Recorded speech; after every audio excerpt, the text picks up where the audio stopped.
Сәлеметсіз бе? Анемия қаназдық. Қандағы гемоглобин мен эритроциттердің қызыл қан жасушалары азаюынан ағза тіндеріне оттегінің жетіспеуі гипоксия жағдайы. Бұл дербес ауру емес. Көбіне темір, дәрумендер тапшылығы немесе созылмалы аурулар салдарынан туындайтын синдром. Негізгі белгілері үнемі шаршау, әлсіздік, терінің бозаруы, бас айналу, ентігу. Анемияның синонимдері мен түрлері. Қаназдық, негізгі қазақша атауы.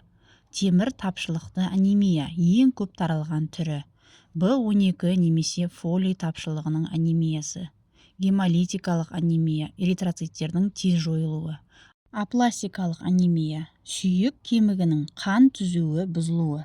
Анемияның пайда болу себептері мен қолданыс мысалдары. Темірдің жетіспеушілігі, тамақтануда темір құрамдас заттарының аздығы немесе сіңімсіздігі. Қан жоғалту, созылмалы аурулар, асқазан жарасы, ауыр етеккір немесе жарақаттар. Дәрумендердің аздығы, B12 дәрумені мен фолий қышқылының тапшылығы. Созылмалы аурулар, қатерлі ісіктер, бүйрек аурулары, инфекциялар. Диагностика және емдеу. Анемияны анықтау үшін жалпы қан анализі, гемоглобин, эритроциттер және ферритин темір қоры тексеріледі. Емдеу дәрігердің нұсқауымен себебіне байланысты.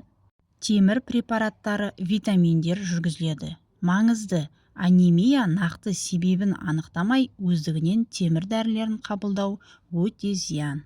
Сау болыңыздар.